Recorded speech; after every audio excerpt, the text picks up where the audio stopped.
जैसी की तैसी।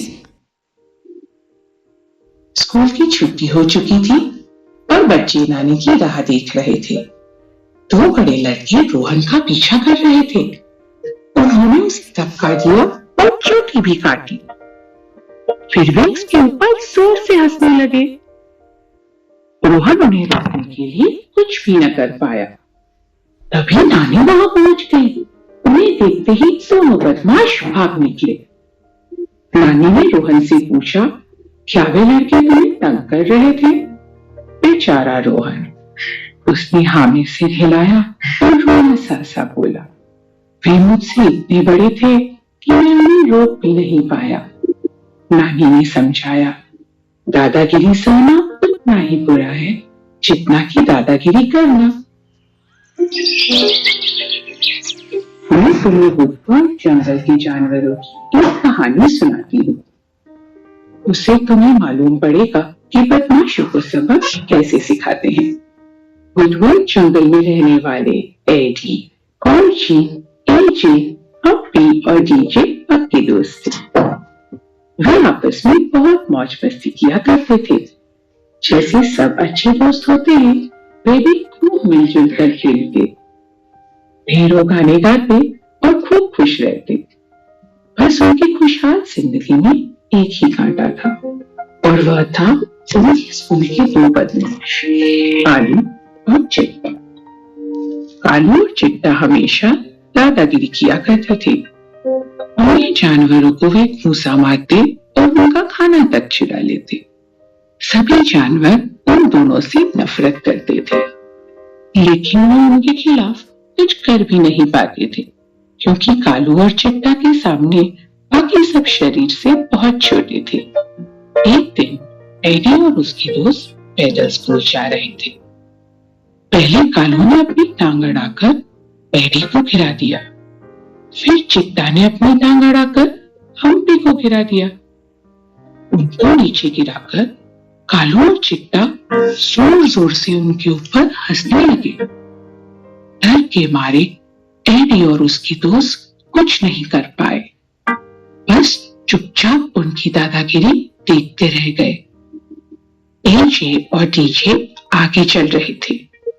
उसी वक्त वे पीछे मुड़े, कालू और चिट्टा को मारने के लिए, लेकिन शरीर से कालू और चिट्टा विशाल थे। उन्होंने एजे और डीजे को गर्दन से पकड़ा, ऊपर उठाया और धड़ाम से जमीन पर पटक दिया। फिर हंसते हंसते भाग निकले। अगले दिन वो जो ज्ञानी साधु थे ना, पीकू बाबा, एडी और उसके दोस्त उनसे मदद मांगने के लिए गए। हम कालू और चिट्टा का क्या करें? पांचों ने पीकू बाबा से पूछा। स्कूल में हर किसी के ऊपर वे अपनी धौंस जमाते रहते हैं। पीकू बाबा ठहरे ज्ञानी। वे बोले, वे तुम पे दादागिरी करते हैं क्योंकि तुम लोग उनकी दादागिरी सहन कर लेते हो। तुम लोग डरना छोड़ दो, उनकी दादागिरी अपनी आप खत्म हो जाएगी। ऐसा कहते ही पीकू बाबा ने उन्हें वही जादुई पाउडर दिया और गायब हो गए। अगले दिन भी कालू और चिट्टा हमेशा की तरह शान से स्कूल में मंडरा रहे थे। सोच रहे थे कि आज किसको निशाना बनाया जाए। एजे और डीजे बड़ी निडरता से उनके सामने जा पहुंचे और बोले, आज किसे सताने का विचार है? हमें? हम तुमसे डरने वालों में से नहीं हैं। धमकाते हुए कालू बोला, डरना तो पड़ेगा तुम्हें। जब तूफान सामने हो तब उससे बचना पड़ता है, और हम दोनों ठहरे बहुत तूफानी। रुको, तुम्हें तो हम अभी ठीक किए देते हैं।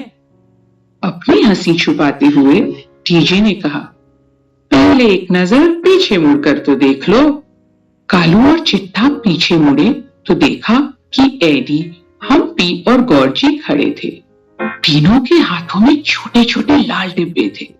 उन्होंने डिब्बों में से कोई पाउडर निकाला और कालू और चिट्टा पर फेंक दिया। कालू और चिट्टा को खुजली होनी शुरू हो गई। तभी गुपचुप एडी ने पीछे से जाकर उनकी पूंछें एक दूसरे के साथ बांध दी। कालू खुजली करते करते चिल्लाया, यह कौन सा गंदा पाउडर है?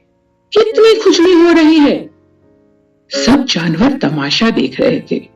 वे अपनी हंसी रोक ही नहीं पा रहे थे। कालू और चिट्टा को तकलीफ में देखकर सबको मजा आ रहा था। चिट्टा को और भी ज्यादा खुजली हो रही थी। वह भी चीखा, खुजली तो बढ़ती ही जा रही है। हाय! कालू चीखा। उफ! चिट्टा के मुंह से निकला। फिर दोनों साथ में चिल्लाए, तुम लोगों ने हमारे साथ ये क्या किया है? वे खड़ा होना चाहते थे, लेकिन उनकी पूंछें एक साथ बंदी होने के कारण दोनों नीचे गिर पड़े। हंसते हुए एजे बोला, फिर कभी किसी को तंग करने से पहले हमारे इस खुजली वाले पाउडर को याद कर लेना। कालू और चिट्टा अपनी जान बचाकर वहां से भाग निकले। एडी और उसके दोस्त खुशी से तालियां बजाने लगे। उन्होंने बदमाशों को ऐसा सबक सिखाया था कि वे हमेशा के लिए दादागिरी करना भूल जाएंगे।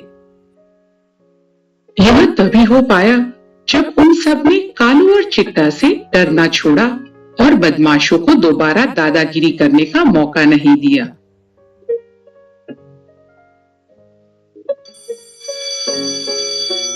अगले दिन जब रोहन स्कूल से बाहर निकल रहा था, वही बदमाश फिर से आए। इस बार रोहन उनका सामना करने के लिए तैयार था। उसने उनके ऊपर खुजली वाला पाउडर छिड़क दिया। उई, उई, उई करते हुए वे वहां से बच निकले, लेकिन खुजली ने उनका पीछा नहीं छोड़ा। उनकी हालत देखकर रोहन हंसता जा रहा था। अब सब बच्चों ने सीख लिया था कि निडर बनकर बदमाशों का सामना कैसे किया जाता है। हमने क्या सीखा? दादागिरी सहन करना दादागिरी करने के जितना ही बुरा है। बदमाशों के सामने निडर बनकर डटे रहो। केवल तुम्हारा ही नहीं, औरों का भी फायदा होगा।